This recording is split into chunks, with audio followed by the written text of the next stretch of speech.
Om Ajnanatimirandhasya Jnananjanashalakaya Chakshurunmilitam Yena Tasmai Shri Gurave Namaha Shri Chaitanya Manobhishtham Stapitam Yena Bhutale Swayam Rupa Kada Mahyam Dadati Swapadantikam Vandeham Shri Guro Shri Yutapadakamalam Shri Gurun Vaishnavamscha Shri Rupam Sagrajatam Sahagana Raghunatanvitam Tam Sajivam Sadvaitam Savadhutam Parijana Sahitam Krishna Chaitanya Devam Shri Radha Krishna Padan Sahagana Lalita Shri Vishakhan Vitamscha He Krishna Karuna Sindho Deenabandho Jagatpate Gopesha Gopika Kanta Radha Kanta Namostute Tapta Kanchana Gaurangi Radhe Vrindavaneshwari Vrishabhanusute Devi Pranamami Haripriye Vancha Kalpatarubhyascha Kripa Sindhubhya eva cha Patitanam Pavanebhyo Vaishnavebhyo Namo Namaha Jai Shri Krishna Chaitanya Prabhu Nityananda Shri Advaita Gadadhara Srivasadi Gaura Bhakta Vrinda Hare Krishna Krishna Krishna Hare Hare Hare Rama Rama Rama Hare Hare Shri Radha Giridhari Bhagavan ki Jai.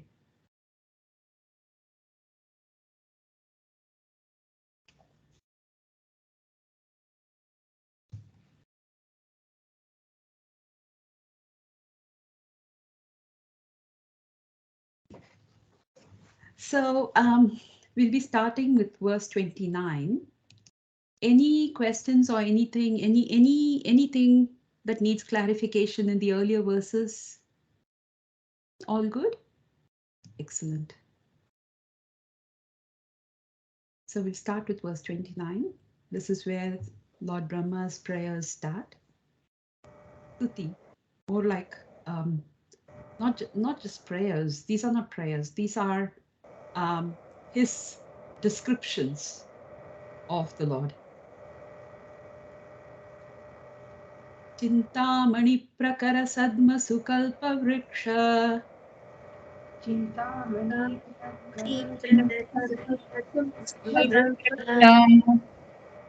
Lakshavriteshu surabhirabhipalayantam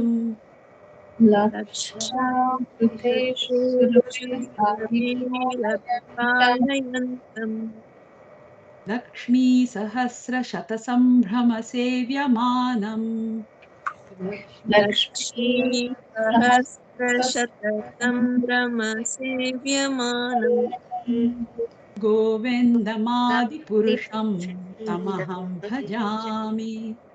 Govindam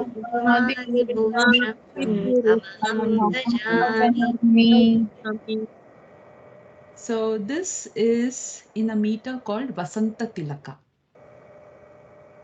So almost all of Lord Brahma's prayers you'll find are in Vasanta Tilaka, even in the Bhagavatam.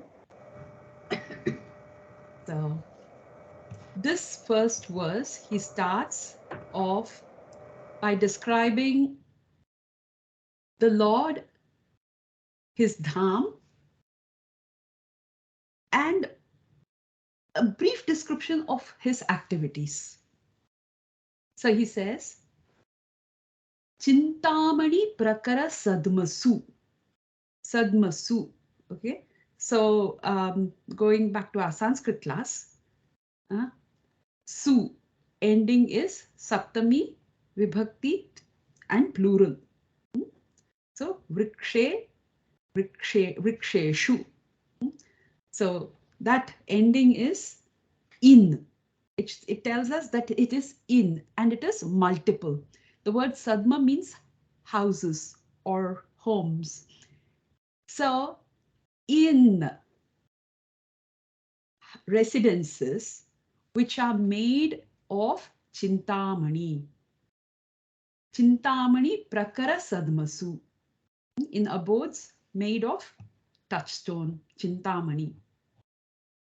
So the synonyms are chintamani, touchstone, prakara, groups made of, Sadmasu in abodes, Kalpavriksha of desire trees, Laksha by millions, Avriteshu surrounded, Surabhihi Surabhi cows, Abhipalayantam tending, Lakshmi of goddesses of fortune, Sahasra of thousands, Shata by hundreds, Sambhrama with great respect, Sevyamanam being served, Govindam, Govinda, Adi Purusham, the original person, Tam, him, Aham, I, Bhajami, worship.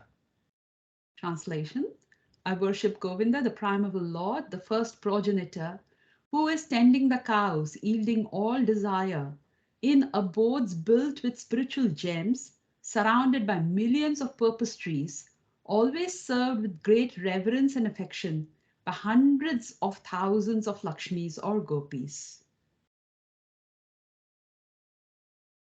So this is a description of the Lord's home. It's a description of Gokula within Goloka. Remember we talked about Gokula and Goloka? Who can tell me the difference? We talked about it right in the first verse. Yes, Vidushi? Go. You go. You go ahead, Matsi. I was just thinking back to when we first started. Is it one is on a planet Earth, and then one is the actual dham, which is Krishna's dham in the spiritual world? So we have, so which is the one on planet Earth? Gokul. Gokul. Gokula. Huh?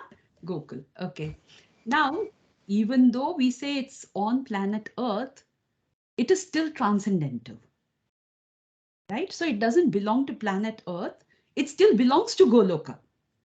So we can actually think of Gokula as being, so Goloka and Gokula being a part of it, the centermost. There, it's concentrated activities of the Lord. Okay. So here, Mataji, can we say Gokul is the manifested part of the abode? when it appears on Earth, yes. On Earth. Yes, yes. Then it is. And Gokul is considered to be more sweeter than Goloka, because in Goloka you can have Krishna's Aishwarya form as well. He could be, he could be slightly older. So you have people who are looking, his devotees who are looking at him with slight awe and reverence, even in Gokula. Yeah? So he's still the two-armed form. He's still, we're not talking about Dwaraka. He's still a cowherd boy, but there is a slight tinge of respect towards him. But within Gokula, he is just another cowherd boy. Nobody thinks of him as Bhagavan. He gets scoldings, he gets ragged by his friends. All that keeps happening.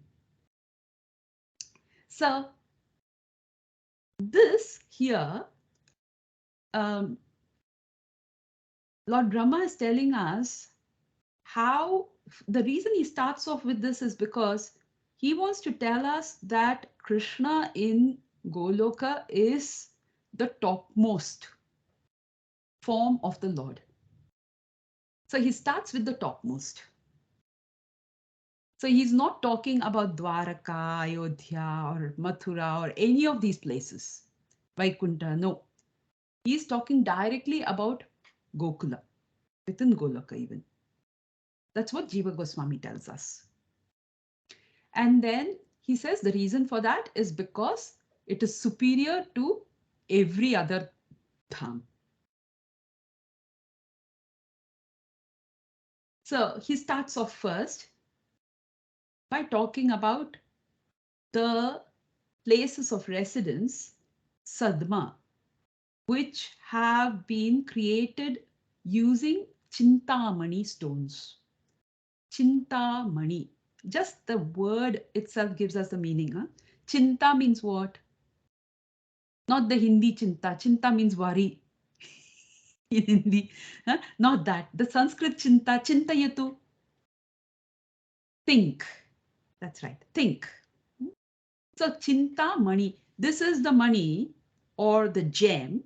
You just have to think of whatever you want and it'll give it to you. Okay. Now, this chintamani exists in the material world also. It exists in Swarga. Hmm? Then how is this chintamani different to that chintamani? We'll take a look. Then the next he says, Kalpa vriksha laksha avriteshu. Laksha, lakhs. 100,000 is 1 laksha, 1 lakh. Lakshas, many lakhs. Laksha, kalpavriksha, avriteshu. Now these houses are made of chintamani and they are surrounded by kalpavriksha trees. What does kalpavriksha mean? Kalpa means what? Imagine. Okay, imagine. Kalpana, we say, na? Huh? So kalpa means imagine. Whatever you imagine, the tree will give. So again, whatever you desire, whatever you think, you will get it. So you have the house, which is going to give you everything. You have the tree, which is going to give you everything. Then what else is there? Surabhihi abhipalayantam. Now surabhi. The surabhi is a kamadhenu. Kamadhenu. Dhenu means cow. Kama means whatever you desire. The cow that gives anything you desire. So this entire place, if you go there, whatever you desire, you'll keep getting it. Just imagine how many things the devotees there must be having.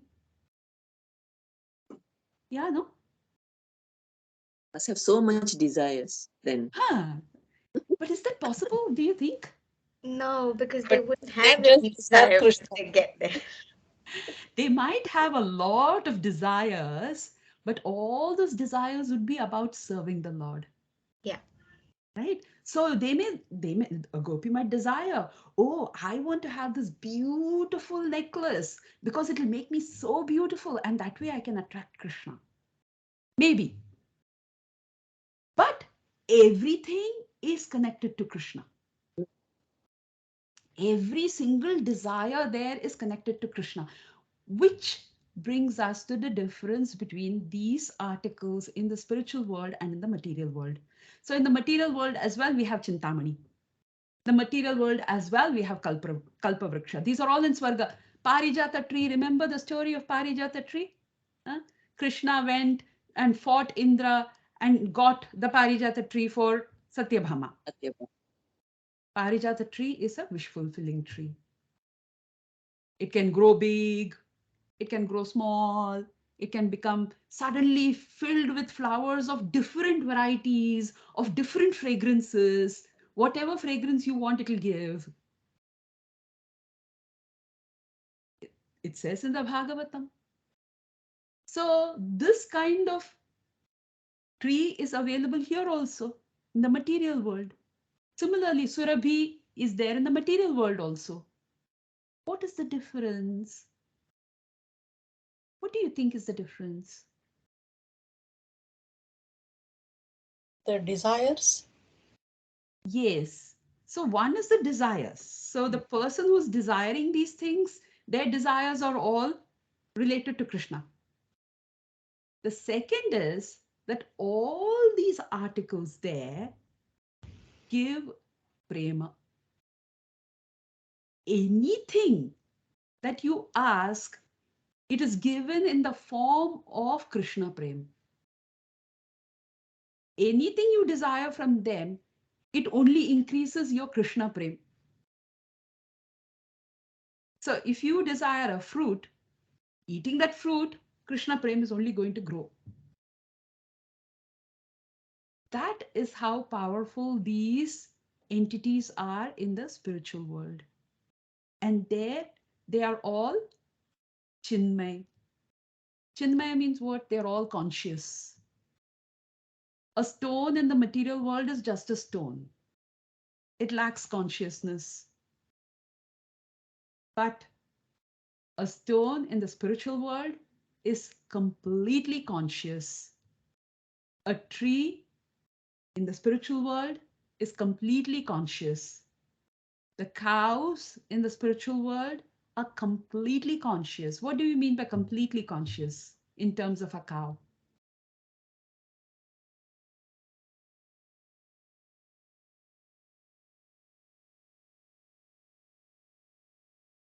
The cow would want to serve Krishna Mm, excellent. by giving unlimited quantities of milk. Yes, yes. How about Here, trees? here in material world, we are conditioned, right, Mataji? So we have three modes, but Mm, there, no they're all modes. pure, no more Yes, modes. no So modes. Yes, yes, Vidushi. everything. On this question, I just remembered, the canto in Bhagavatam when the four Kumaras go to Vaikuntha, and then that episode where Brahmaji narrates Vaikuntha and everything is conscious of the flowers, and they are Yes, not competing with Tulsi ji, and the how they all, all the bees and everything.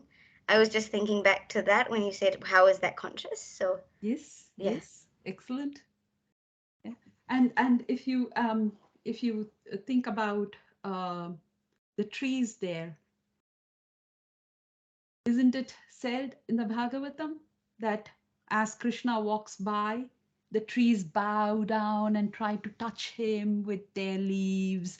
They bring their fruits down to him and try and offer it to him.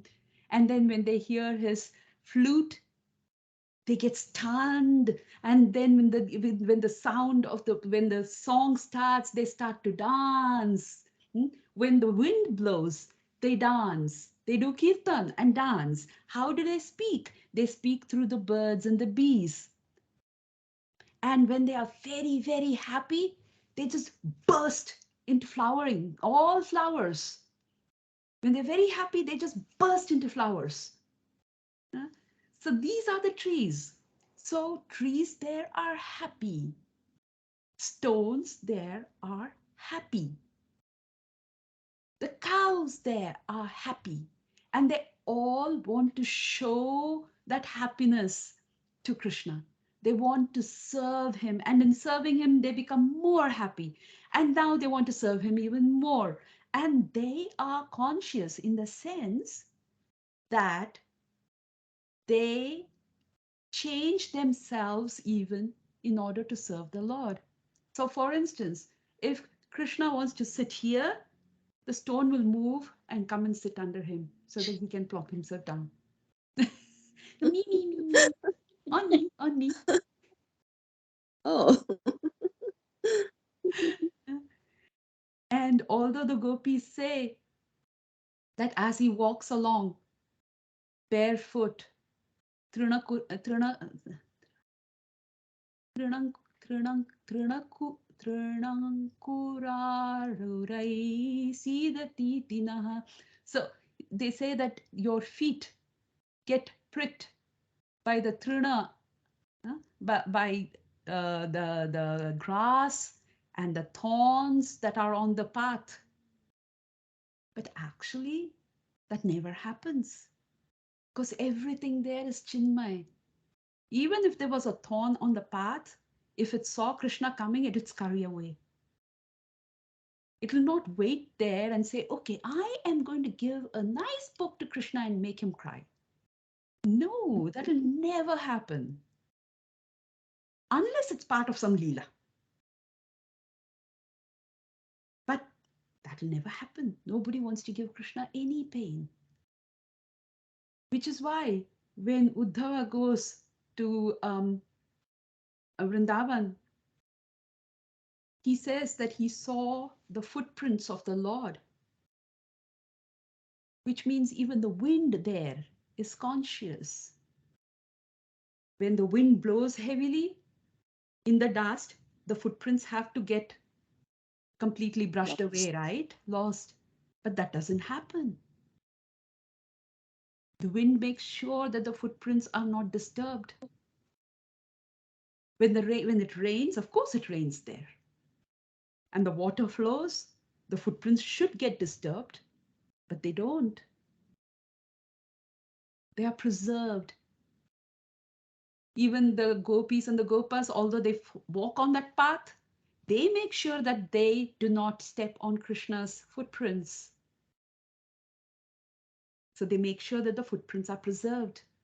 Mataji, that is when you're saying now, I'm recollecting that they say Rama, Sri Ramji footprints are there in India in some places, and I read somewhere. So that's how on the stone it's not disturbed, I think. Ah, that's the other thing. The stones. Yeah. The stones melt in ecstasy. Yeah, that's why they say it's the footprints are still there, and then we go. Yes. My father, somebody told me, and I read somewhere, but I thought, how can footprints will be there? Oh, like that. Oh, not But only when you're footprints. saying that now, I'm trying to connect that. If you go to Jagannath Puri, Yeah, that is if you what go to is. Jagannath Puri in the temple, so in the Jagannath temple, there is the Garuda Dwaja, the big pillar, and Lord Chaitanya would stand. So if this is the Garuda Dwaja, and that is the gate through which you can see the deities. When you look straight, you can only see Subhadra Devi. You can see a small part of Balramji on this side and a small part of Krishna on this side, but you can't see them clearly. Now, Lord Chaitanya wants to see Krishna, Jagannath. So what if this is the pillar? He would stand to this corner. So there is a small little alcove kind of thing. So the wall is there. So he would lean against the wall and look at the Lord. Handprints of the Lord are on the wall, and you can see them, and they are not at our height. This is just to show us how tall. Now, when we are standing, I wouldn't keep my hand like that and stand, right? It doesn't make sense. It's just too uncomfortable. This would be where I keep my hand and look.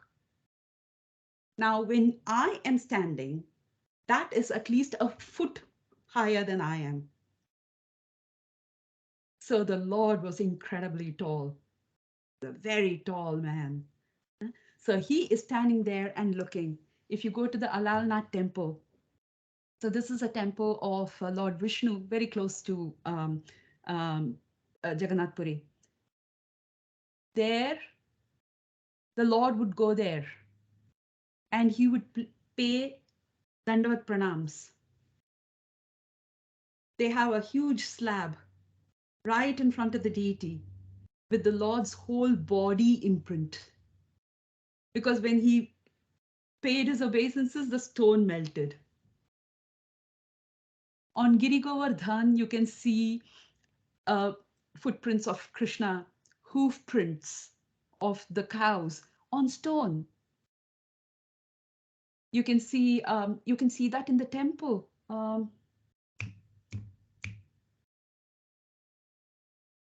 Which is Rupa Goswami's deity? Govind. Radha Govindji. Damodar?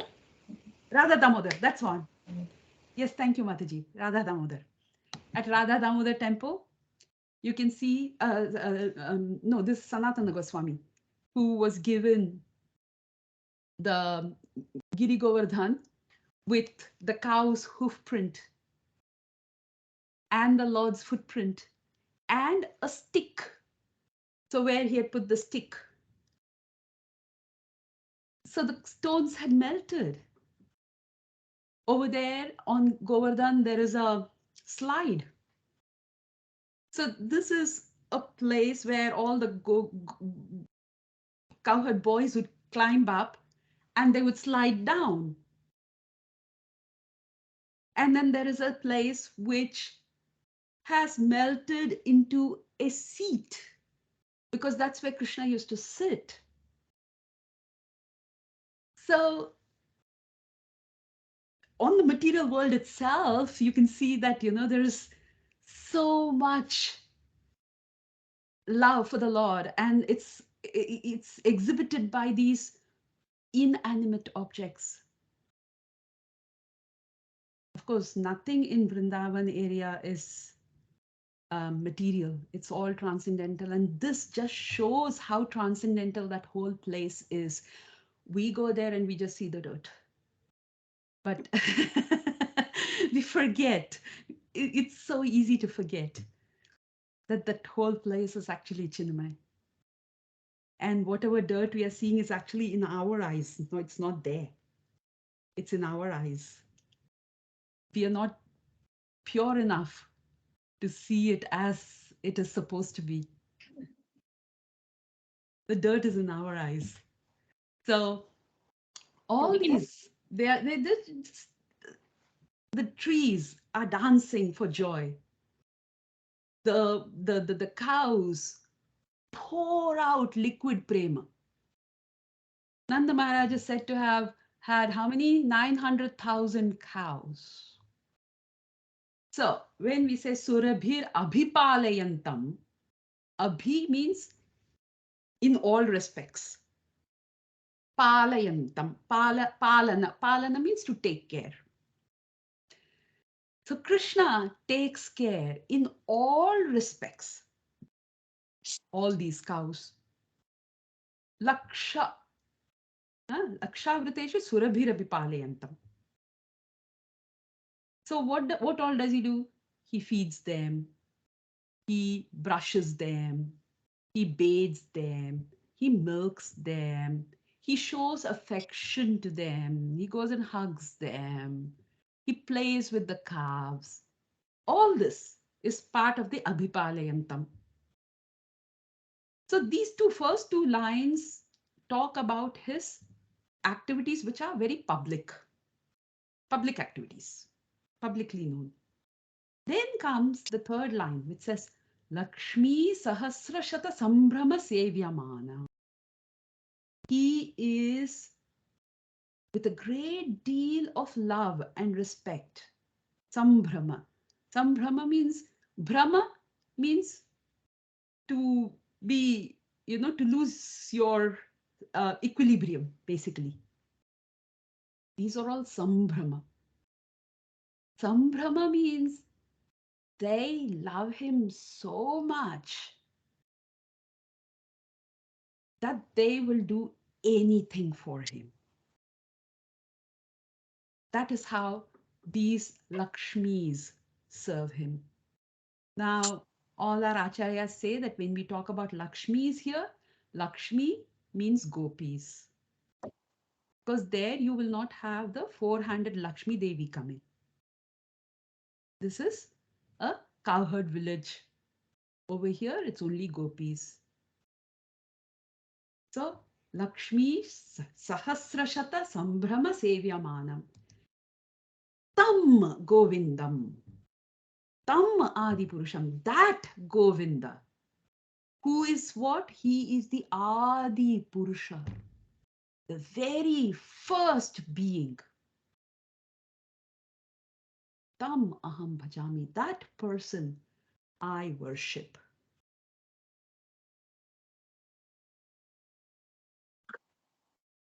Now, if you remember last time, we talked about two types of prayers.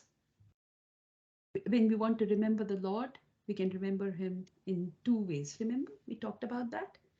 So, and we also talked about Bhakti Mukunda Maharaj's example where he wanted to. So do you remember what are those two kinds of prayers?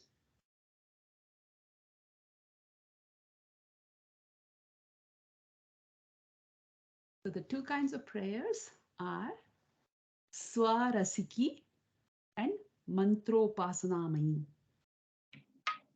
So what is the difference between the two? Mantra Upasana Mayi means you, as you're worshipping the Lord with mantra, then there is only one Leela attached to that mantra. So for instance, if we say, suppose we say, Damodarashtakam. No, there also there are many things that come through.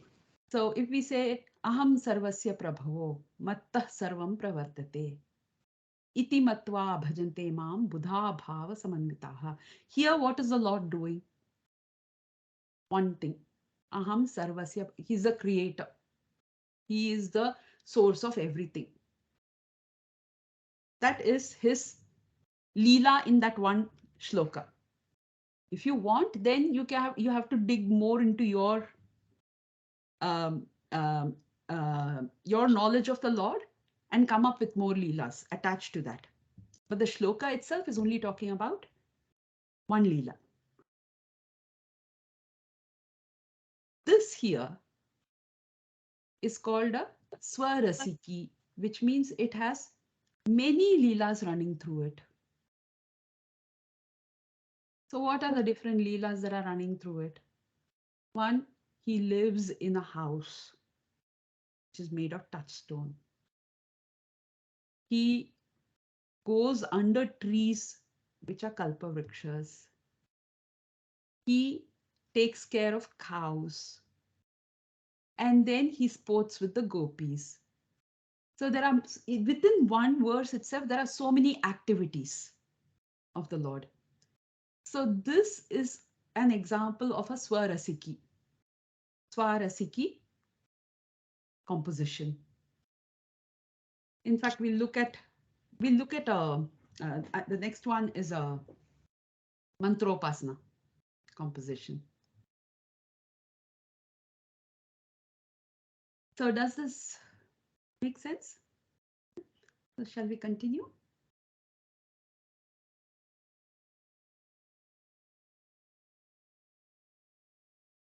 Next verse.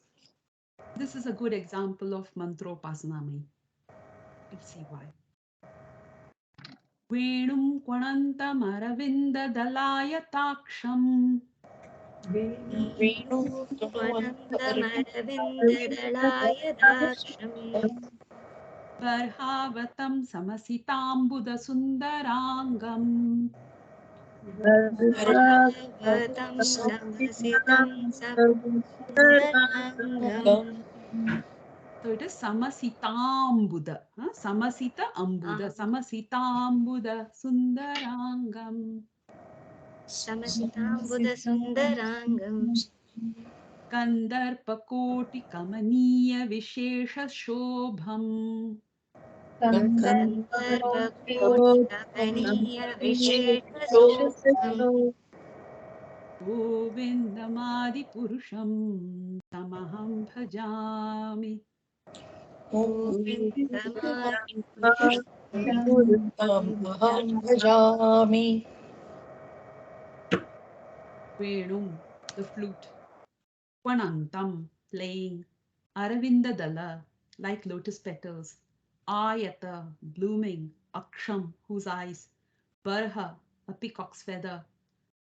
Avatamsam, whose ornament on the head. Asita Ambuda, tinged with the hue of blue clouds. Sundara, beautiful. Angam, whose figure. Kandarpa, of cupids. Koti, millions. Kamaniya, charming. Vishesha, unique. Shobham, whose loveliness. Govinda, Govinda. Adipurusham, the original person. Tam, him, aham, I, bhajami, worship. I worship Govinda, the primeval Lord, who is adept in playing on his flute, with blooming eyes like lotus petals, with head decked with peacock's feather, with the figure of beauty tinged with the hue of blue clouds, and his unique loveliness, charming millions of cupids. So in this verse, the Lord is doing only one thing. He's just playing his flute. So this makes it a Mantropasnamayi composition. So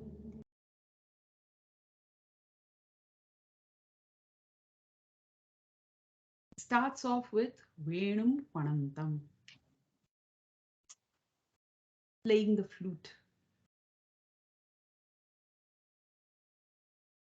Now, out of the 64 qualities of the Lord,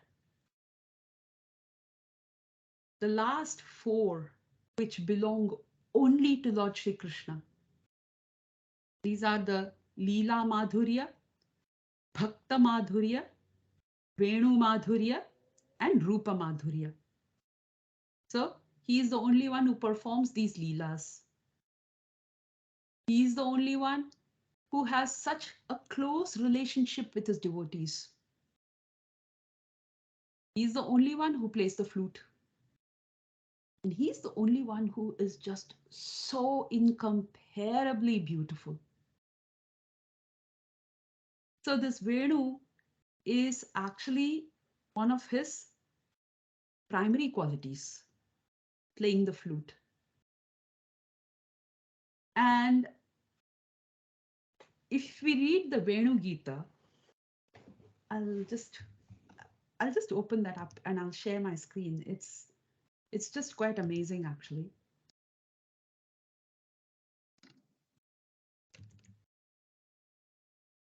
You can follow along as well. It's 10:21,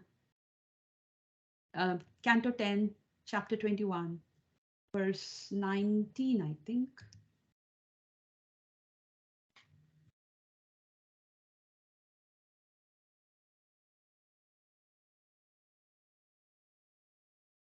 Oh, no. 9 to 16. Yes, verse 9. So, would Canto you like me 10 to and- share it? No. Canto 10 and what is the chapter, Mataji? 10, 21, 9. Okay, I'll just share it. There you are. So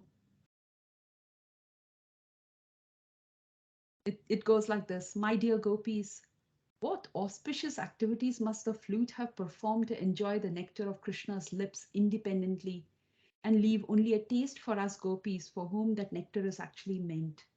The forefathers of the flute, the bamboo trees, shed tears of pleasure. His mother, the river on whose bank the bamboo was born, feels jubilation, and therefore her blooming lotus flowers are standing like hair on her body. So this we are talking about, the gopis are talking to each other when Krishna is playing the flute. And they're saying, oh my God, that flute is so lucky. Krishna's always keeping her on his lips. And because of that, the forefathers of the flute, that is the bamboo trees, they are so happy. And the mother is the river on whose bank he stood, the flute stood.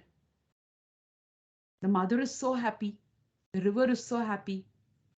And then they say, oh friend, Vrindavana is spreading the glory of the earth, having obtained the treasure of the lotus feet of Krishna, the son of Devaki. The peacocks dance madly when they hear Govinda's flute. And when other creatures see them from the hilltops, they all become stunned.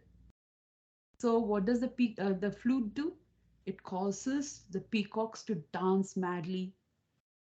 And seeing that beauty, all the other creatures stop.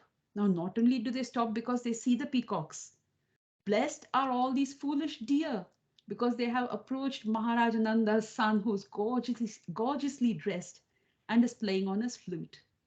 Indeed, both the doe and bucks worship the Lord with looks of love and affection. So the male and the female deers, they both worship the Lord. They come running when the Lord plays his flute. And that's it, they forget everything else. Krishna's beauty and character create a festival for all women. Indeed, when the demigods' wives flying in airplanes with their husbands catch sight of him and hear his resonant flute song, their hearts are shaken by Cupid and they become so bewildered that the flowers fall out of their hair and their belts loosen.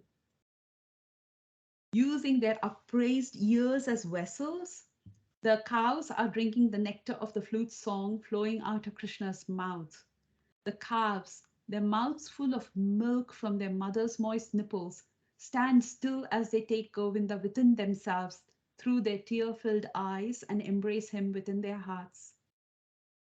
O mother, in this forest all the birds have risen onto the beautiful branches of the trees to see Krishna. With closed eyes, they are simply listening in silence to the sweet vibrations of his flute, and they are not attracted by any other sound. Surely these birds are on the same level as great sages.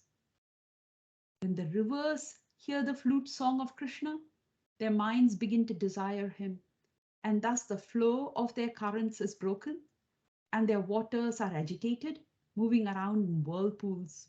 Then with the arms of their waves, the rivers embrace Murari's lotus feet and holding on to them, present offerings of lotus flowers. In the company of Balarama and the cowherd boys, Lord Krishna is continually vibrating his flute as he herds all the animals of Vraja, even under the full heat of the summer sun.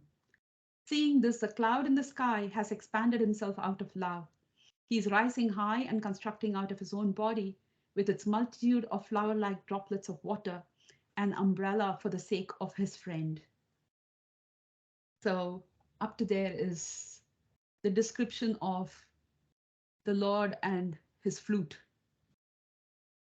So it shows us how all the beings in the spiritual world, whether they are living or non-living, they all are affected by the Lord's Venu Gita. So it is that Venu that's being described here now. Venum Kwanantam. And then it goes on to describe how beautiful he is. Aravinda Dalaya Taksham. His eyes are like lotus flowers. It is said that his eyes are the sun and the moon. His eyes are what give light to our eyes. And so Aravinda Dalaya Taksham. And Barha means lotus, peacock feather. Barhavatam Samasita Ambuda Sundarangam. Samasita Ambuda. So there is this bluish black monsoon cloud. So that is Ambuda actually means cloud. Ambu, the. Ambu means water. The Dadati. Just like Yashoda, remember? One who gives fame.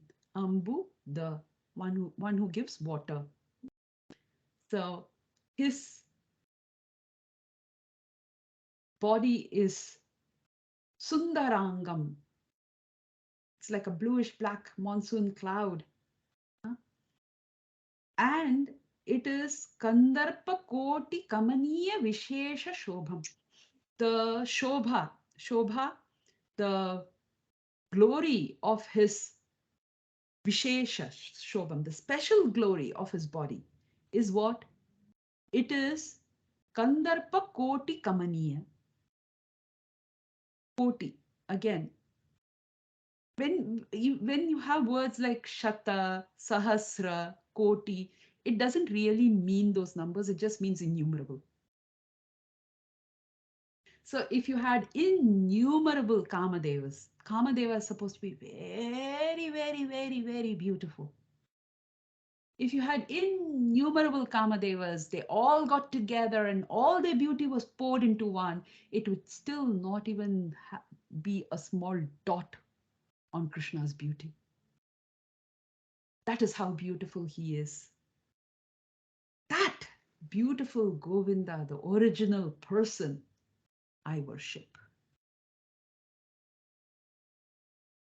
Now here, there are lots of metaphors, similes that are given. Asita Ambuda Sundarangam. That his beautiful body is like the bluish black monsoon cloud. Or Kandarpa Koti Kamaniye Vishesha Shobham. Aravinda Dalaya Taksham. So these are all different metaphors that are given. Now all these similes in Sanskrit, it's called Shakha Chandra Nyaya.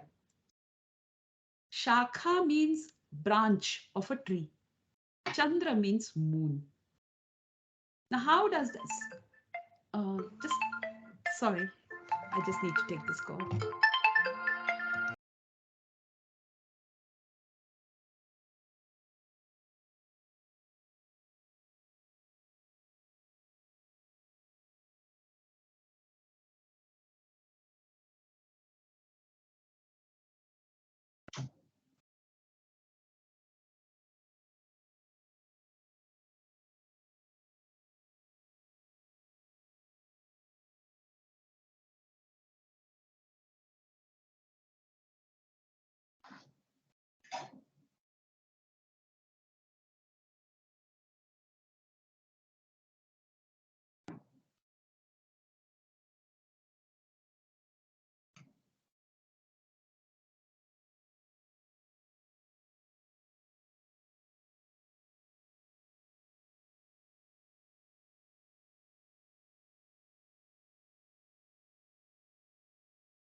Sorry about that.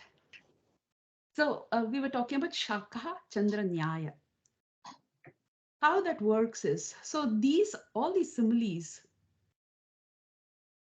the Lord's eyes are not as beautiful as lotuses. The lotuses cannot be as beautiful as the Lord's eyes.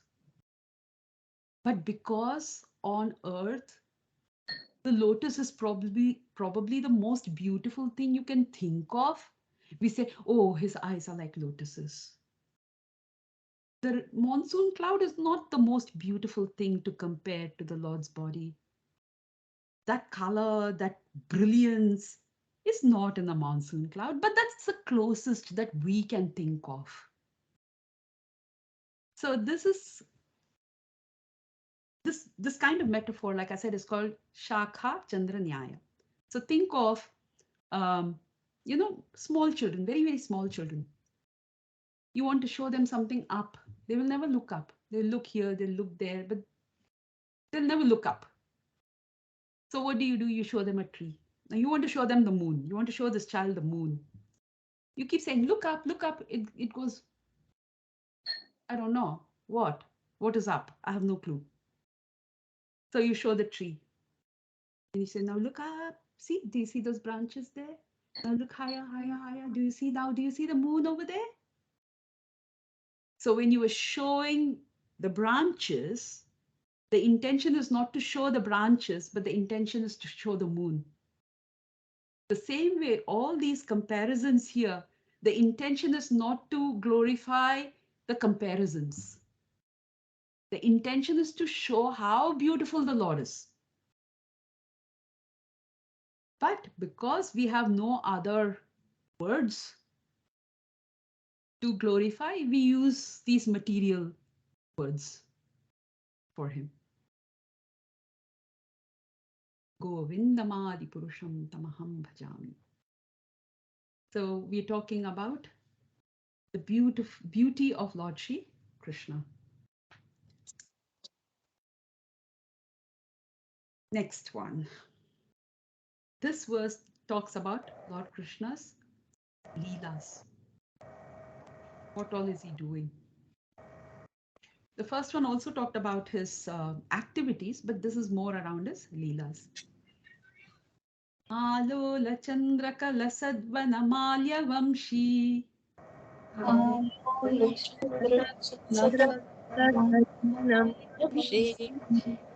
Ratnangadam Pranayakeli Kalavilasam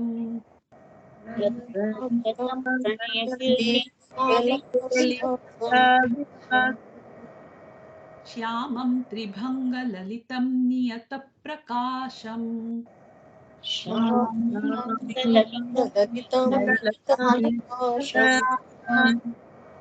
Govindamadi Purusham Tamaham Bhajami.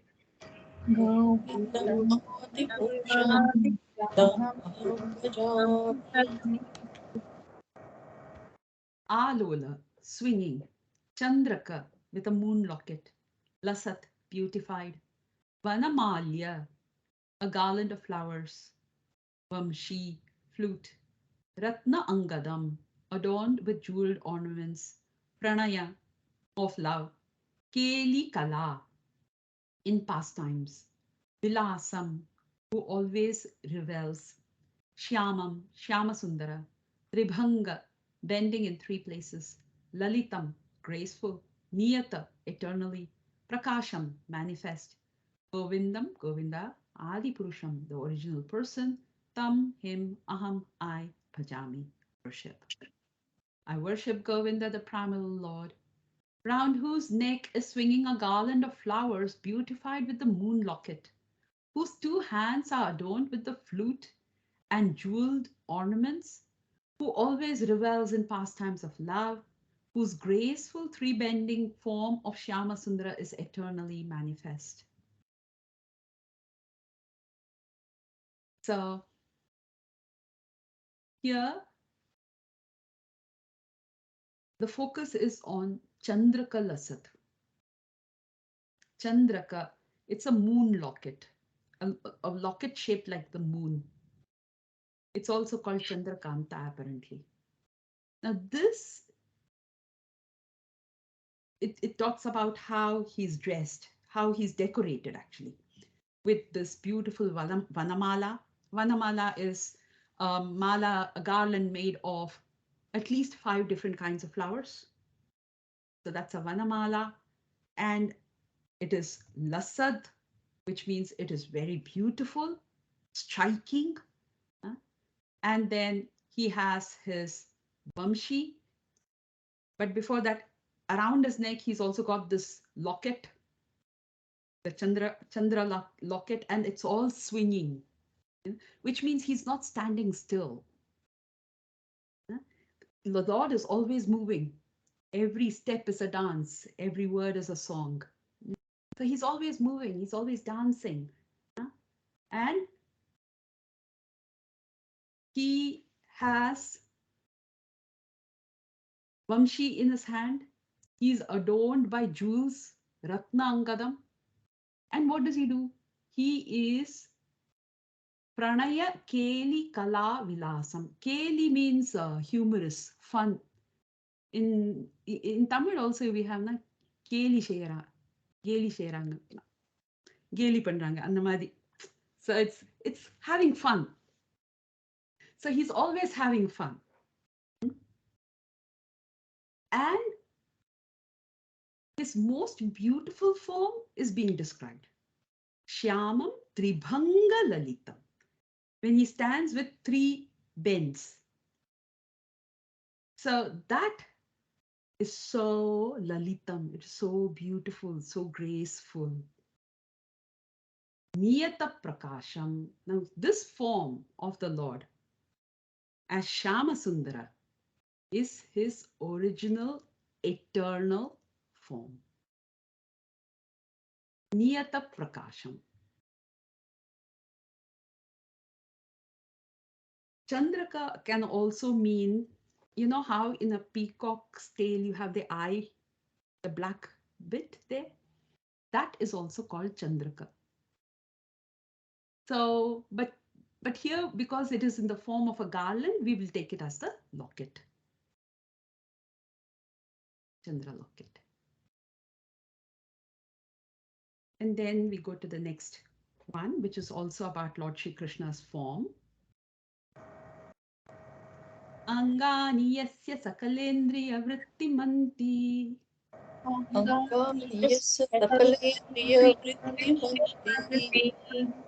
Pashyanti panti kalayanti chiram jaganti.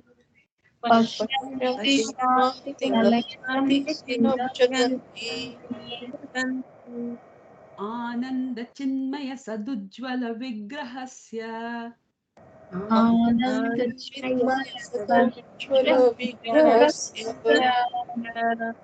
Govindamadi purusham tamaham bhajami.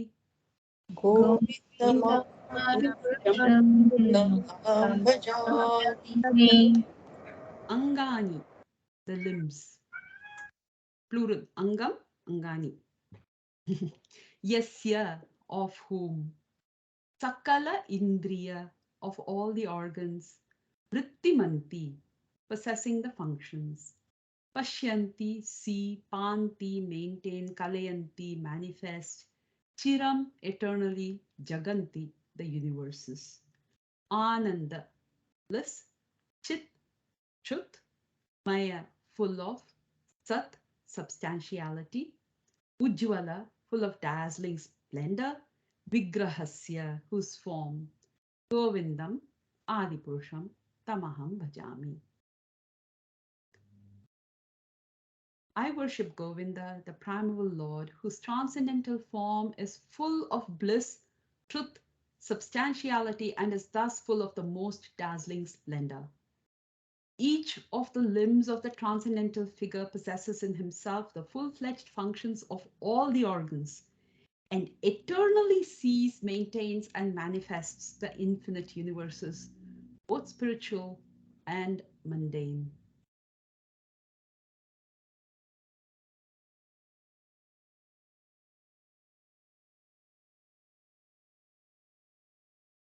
So Krishna also has two hands.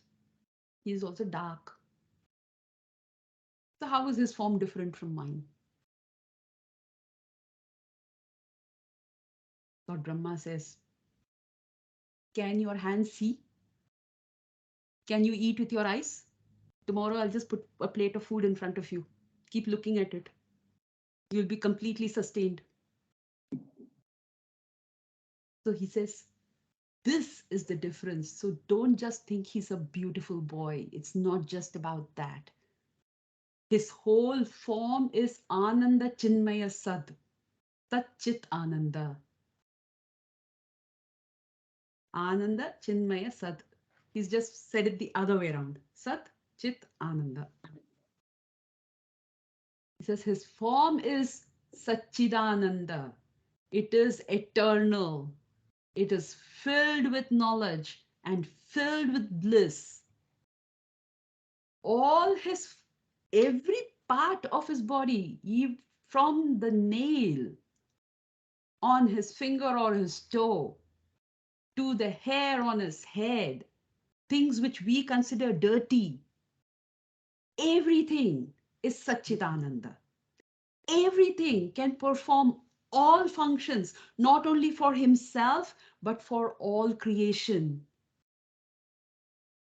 One hair on his head can maintain the entire creation. It can create more universes. Ananda Chinmaya Sad Ujjvala Vigrahasya. It is brilliant. There is no need for any light. Here as the light goes, I'm also gone. But there is no need for a light. There is no darkness when the Lord is there. That's what the gopis always said, didn't they? When Mother Yashoda told them, they would come and complain to her, you know what? He comes and he steals all our butter. Mother said, put it in a dark place. He said, yes, we did. But both these boys, wherever they go, the darkest of places becomes bright. They have some kind of light about them. I don't know what they do, but everywhere they go, there is never any darkness. Ujjvala Vigraha. His form is so brilliant. And what happens? Angani, his different limbs, different parts of his body, Sakala Indriya Vrittimanti. Each part of his body has the vritti, the ability to perform the functions of Sakala Indriya, of every other organ, every other part of his body. This is the difference between the Lord's form and our form. Because tomorrow somebody can say, oh, so-and-so is also very, very beautiful. He can also dance very nicely. He also plays the flute very nicely. No, there is a difference. Material body, spiritual body. And in the purport, Bhaktisiddhanta Saraswati Thakur says, he says, For want of a taste of things spiritual, a grave doubt arises in the minds of those who are enchained by worldly knowledge. There's those who don't understand spirituality. They have a great doubt. On hearing a narration of the pastimes of Krishna, they think that the truth, tattva, regarding Krishna is the mental concoction of certain learned scholars created by their imaginative brains out of material drawn from the mundane principles. So he says, they think that, just because some people have over imaginative minds, brains, they create this form of Krishna and they attribute all kinds of, qualities to it. With the object of removing this harmful doubt, Brahma, in this and the three following shlokas, after distinguishing between the two things, namely spirit and matter, in a rational manner, has tried to make one understand the pure Leela of Krishna, obtained by his unmixed ecstatic trance. So Krishna is Satchit Ananda and has nothing to do with Maya. And he says this really very nicely. He says, limbed though Krishna is, so although Krishna possesses limbs, his every limb is the whole entity. Limbed though Krishna is, his every limb is the whole entity.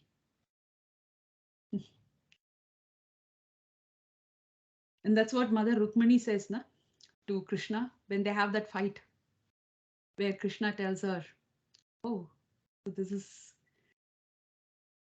the story where one day Rukmini ji is happily serving Krishna, so happily, so beautifully.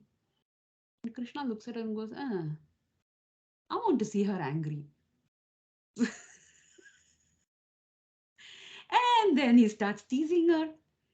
He goes, oh, you shouldn't have married me.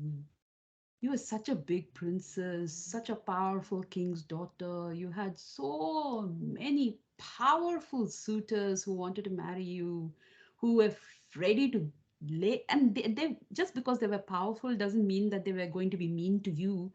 They were falling at your feet. They wanted to serve you. You could have chosen any one of them. Who am I?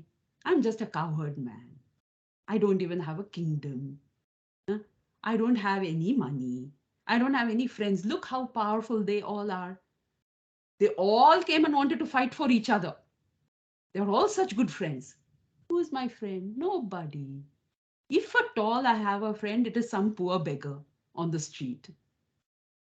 These are my friends. And you chose me? But now it's not too late, Rukmini.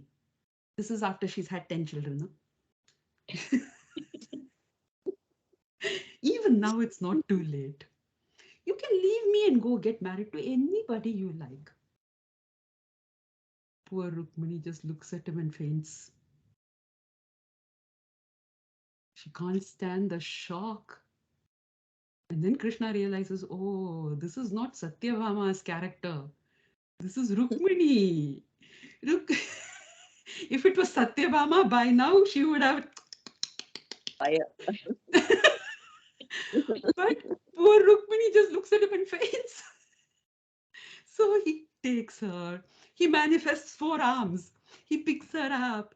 He soothes her brow, wipes her tears off, and he says, come on, come on, come on. I only wanted to see you get angry. And he says, this is the only happiness married men have, which is to tease their wives. So I wanted to tease you. I wanted to see you get angry. Instead, you go and faint or what?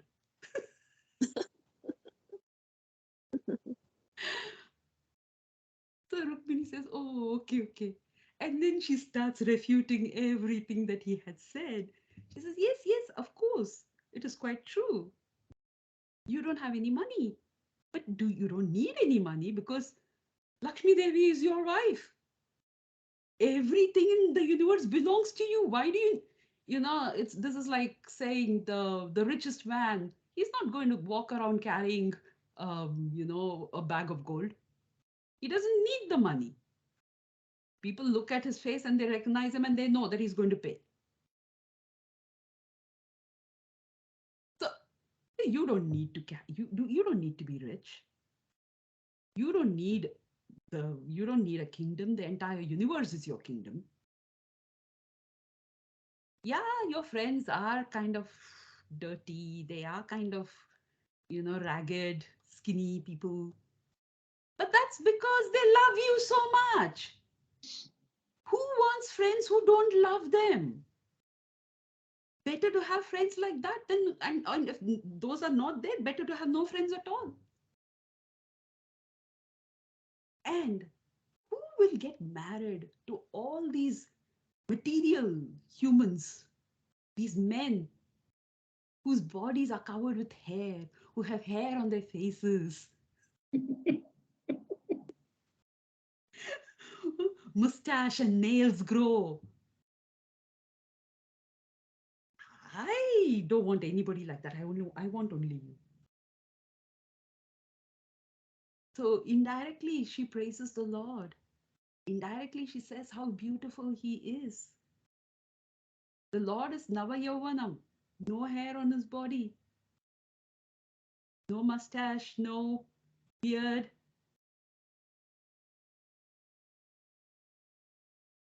So, Angani yasya sakalendriya vrittimanti.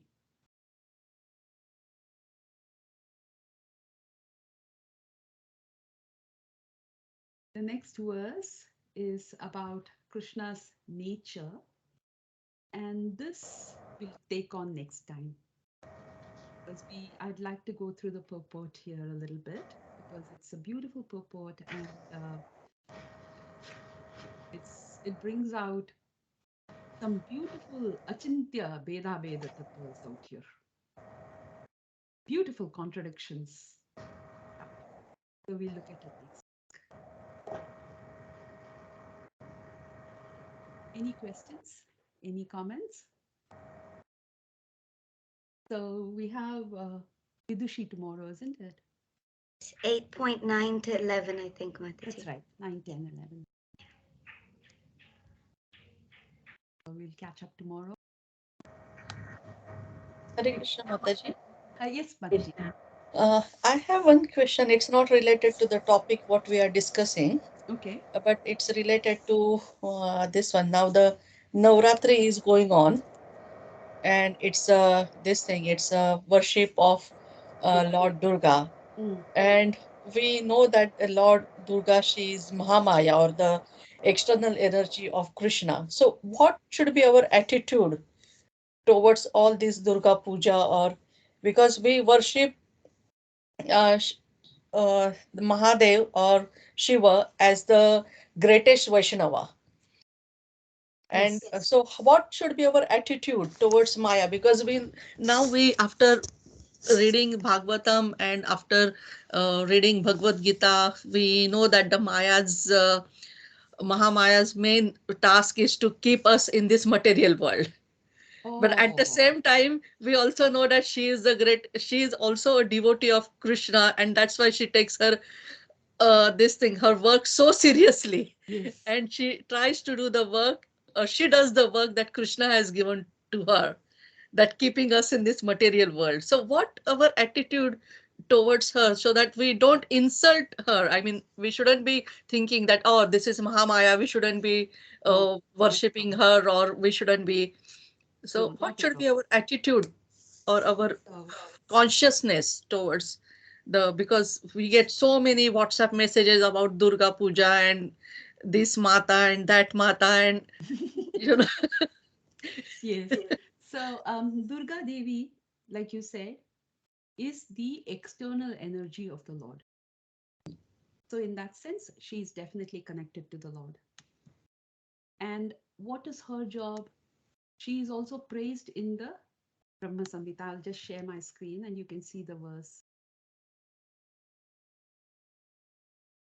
So it says here, Shrishti Sthiti Pralaya Sadhana Shakti Reka Chayeva Yasya Bhuvanani Bhibharti Durga Ichhanurupamapi Yasya Sacheshtate Sa Govindamadi Purusham Tamaham Bhajami. What does it say?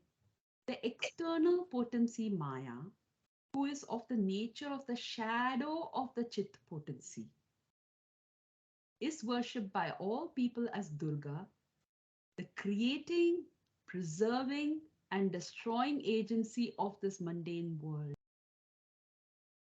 I adore the primeval Lord Govinda, in accordance with whose will Durga conducts herself. So, Chitra Mataji, you're very right. Durga Devi conducts herself in order to please Lord Shri Krishna. Yes.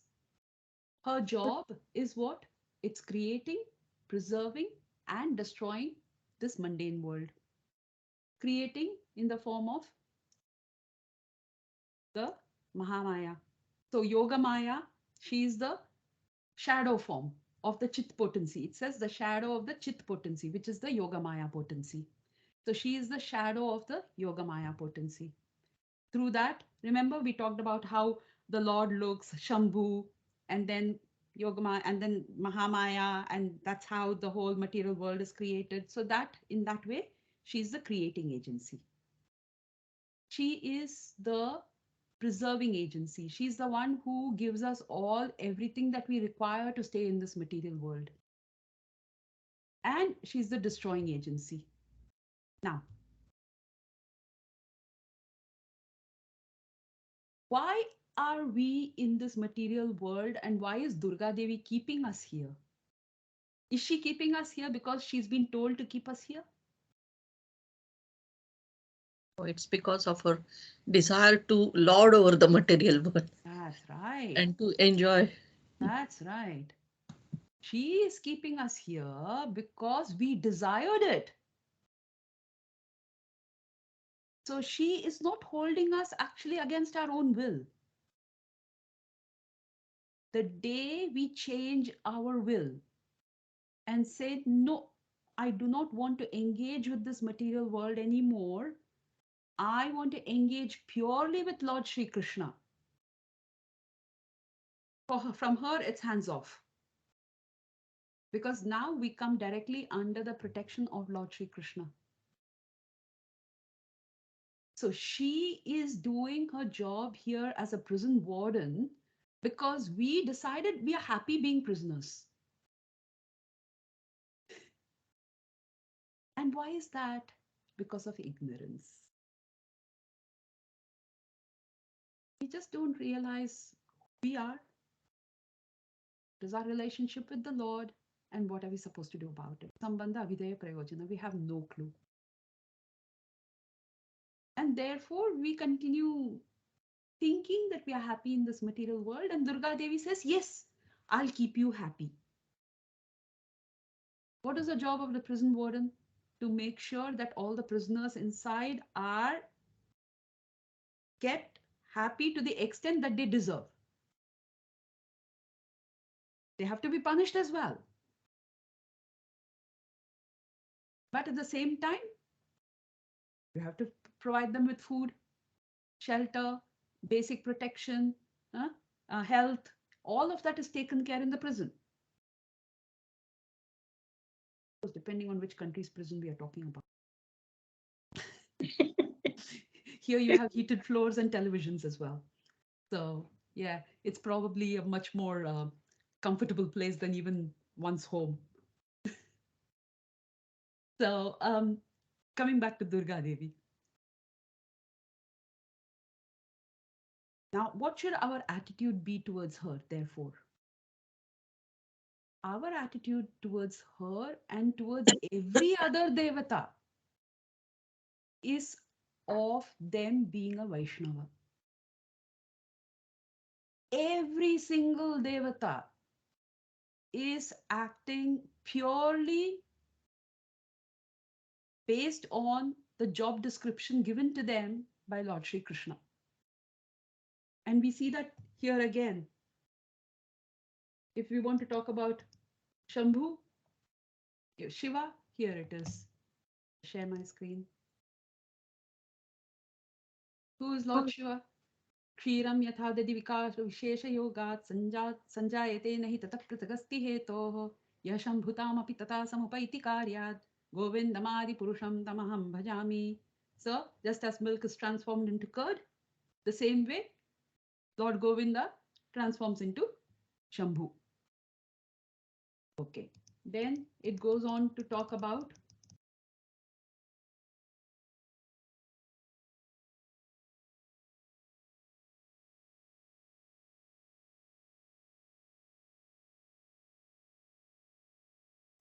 Lord Brahma also. It says, I adore the primal Lord Govinda, from whom the separative subjective portion, Lord Brahma, receives his power for the regulation of the material world. So Brahma also receives his power from Lord Govinda. Okay. Then when we talk about Ganesha, see, I adore the primal Lord Govinda, whose lotus feet are always held by Ganesha upon the pair of tumuli protruding from his elephant head in order to obtain power for his function of destroying all the obstacles on the path of progress of the three worlds. The next verse, then it talks about sun. The sun god. You'll have to excuse me for 1 minute. I just need to go open the door.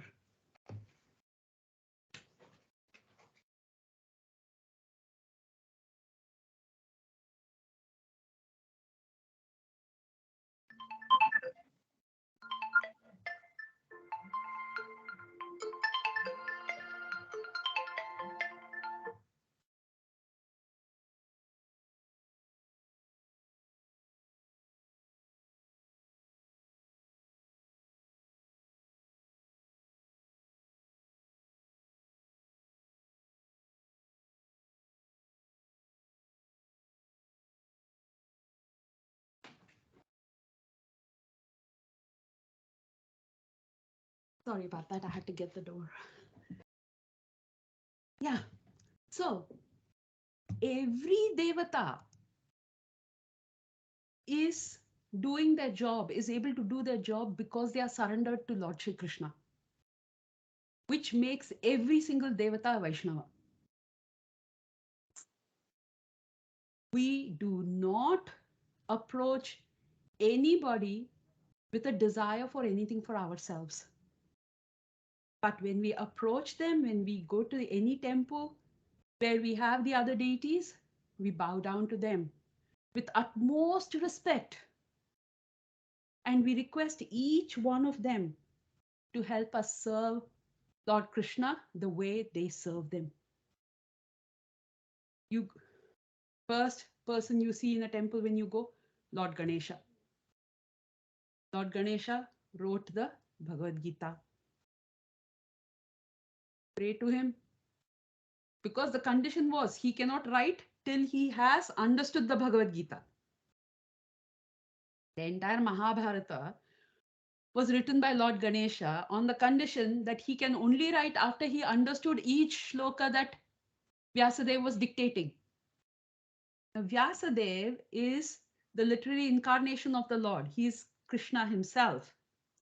Now, in that case, this is Krishna's words, and the person who understood it completely from all facets, because the verses, some of the verses in Mahabharata are very complex. You can derive so many different meanings from them. Ganesha put it on his parchment only after understanding the meaning. So if we want to understand the Bhagavad Gita, shouldn't we approach Lord Ganesha and say, Vignaharta, take out all the Vignas here, na? I can't understand the Bhagavad Gita. Just take everything out, put that in. You can do that for me. Lord Shiva, you are the best Vaishnava. You're praised in the Bhagavatam. Vaishnavanam yatha Shambhu. You chant so nicely. Teach me how to chant.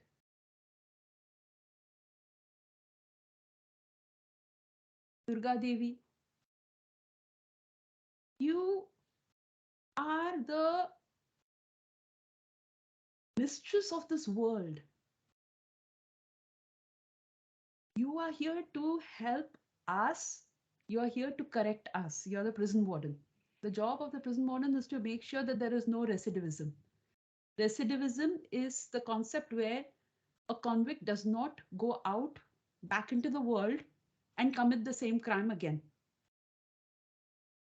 So the success of any prison is measured in terms of the percentage of recidivism. So how many people actually come back? The more people who come back, sorry, you're not really doing a great job. This is not a hotel, you know. More people come back, it's a good thing. So, Durga Devi, teach us how to get out of this prison and never come back. You do everything so perfectly for the Lord. Teach us how to do it so perfectly. There is any devata. We just have to beg them for their power to help us serve the Lord. Because they are doing it so beautifully. So there is no question at all of disrespecting any devata or devi. Kali Devi. There are so many. I mean, right now we're looking at, you know, Kali Mata, Chamunda. There are so many different forms of Durga Devi. Who protected Jad Bharat? Kali Mata, na? That ghor form, that ferocious form. She jumped out and she cut off the heads of the bandits to protect Jad Bharat. So what does she do? She protects devotees. So shouldn't we pray to her? Mata, protect us. Protect us. There are so many things around us. So many temptations, so many, you know, bad elements. Protect us. It doesn't mean that we have to go to the temple and beg. We don't have to make a special effort to do that. But if something crosses our path, we definitely don't think about it disrespectfully at all. Why don't we go? Because it is said, when you water the root, the whole plant is satisfied. The root is Lord Shri Krishna. So if we pray to Lord Krishna, everybody is satisfied. So we don't need to make a special effort to go and pray to any of those devis or devatas. But like Mataji said, you know, now every day you get multiple messages. Oh, this Devi, today is day number 5. So this Devi, and you know, this is the dress that she's wearing, and this is the Green day, gray day. Yeah, yeah. So it's all that. It's just beautiful. Accept it and keep moving. That's all. And the thing is, worship of all these devis and devatas is very important for people who are doing it. When we talk about coming close to the Lord, first step is to acknowledge that there is a superior power. Why does Krishna talk about karma kanda in the Bhagavad Gita? He starts with karma kanda, then he goes to karma yoga. Why talk about karma kanda at all? Karma kanda is worship of demigods. Why do that at all? Because for a certain set of people, that's very important. That is how their lives get slightly regulated. So these 9 days, people will fast, people will, you know, do whatever they have to do, whatever they do. But there is a certain level of discipline that comes into their life. A certain level of sacrifice that they do. So this process elevates them. So slowly, slowly, that's why Krishna says it's a very slow path. But this is the path some people have chosen. That's fine.